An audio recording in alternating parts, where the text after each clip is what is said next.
Walong benepisyo ng self-development. Short story, pagka-graduate ko ng college, ano ka na, yung sawa ka na mag-aral. So, ikaw, gusto mo naman mag-try ng ibang bagay.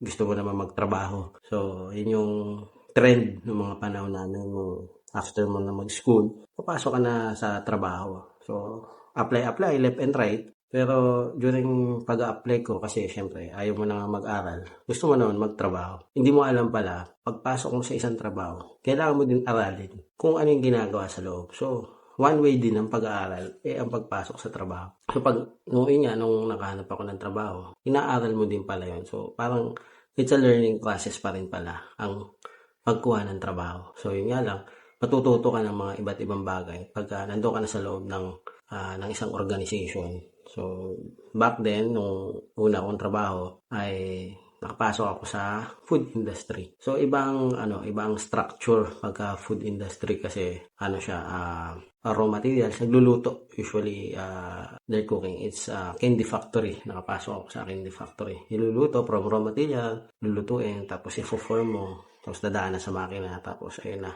ipapak na siya. So, yun yung ko, dahil ayaw ko na mag-aral, is pag gusto ko na magtrabaho, which is akala ko hindi na ako mag-aaral ulit. So, dahil ngayon nga, lagpas isang dekada na ako nagtatrabaho, na isipan ko na rin lumabas ng Pilipinas. So, nandun naman ako sa state na gusto ko naman mag-aral ng ibang bagay. So, nag-try ako ng iba't ibang bagay, pero syempre, isang self-development kailangan investan mo yung sarili mo. So, ayun. Ano ba yung mga benepisyo pagka nag-strive ka for self-development? Isang benepisyo ng self-development ay personal growth. So, syempre, pagka meron kang self-development, nag-growth ka sa personally mo. So, siguro lahat ng aspeto, hindi lang intellectual, pati yung body and mind. So, you can say. So, isa pang benepisyo ng self-development, enhance skills. So, yung mga skills na wala ka dati, nagkakaroon ka, or nag-a-add ka, or na-enhance mo yung ibang skill na existing sa'yo. So, isa pang benepisyo ng self-development ay career advancement. So, kung ikaw ay may pinupursue kang career, so magkakaroon ka ng advancement sa career mo. So, advantage mo yon sa mga bagay-bagay. Or kung gusto mo maghanap ng trabaho or mag-start ng business, is magiging part ng advancement mo. So, isa pang benepisyo ng self-development ay increased resilience. Kasi pag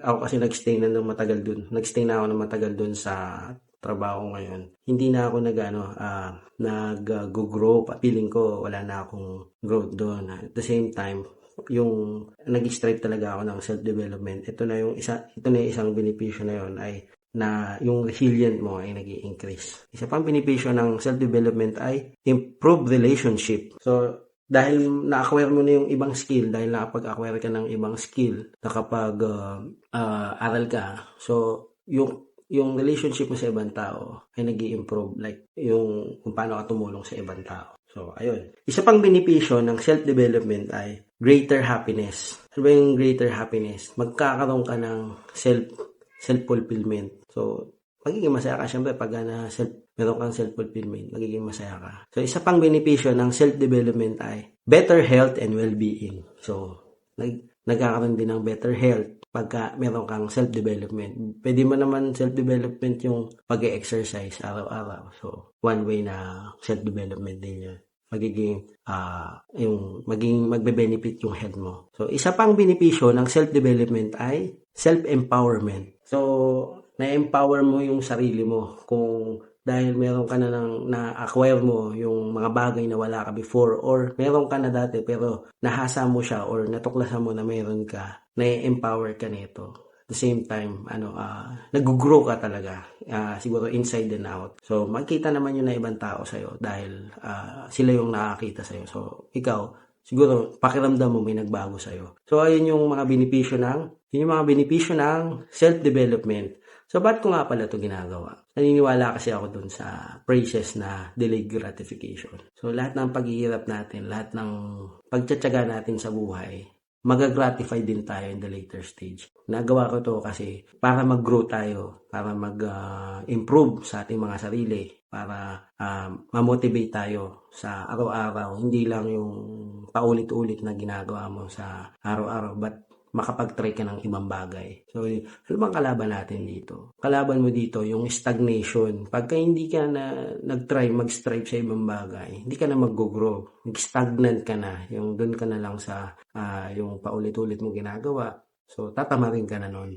Yun yung kalaban natin dito. Tayong mga nagsusumikap, huwag tayong patalo diyan sa na yan, sa yung pagiging stagnant. Try nating lumabas sa ating comfort zone. Mag-try tayo ng iba't ibang bagay habang malakas pa tayo, habang habang bata pa. So, ayun yung natin, keep it up ba. So, tara, samahan niyo po ako. Meron po akong Facebook group. Samahan niyo po ako sa talakayin natin at ipuntos po natin yung mga bagay-bagay sa mundo or sa ating mga sarili, paano tayo mag-i-improve. So, i-drop ko po yung link below. At kung umabot po kayo sa clip na ito sa bandang huli, ay paki-share, like, and subscribe po. At nga po pala, isa sa mga hassle ko ay nagbibigay po ako ng life insurance and condo. So, kung wala pa kayong investment, lalo na sa mga OFW, pwede po ako makatulong. So, ayun po, mapagpalang araw po sa inyo. Kalas!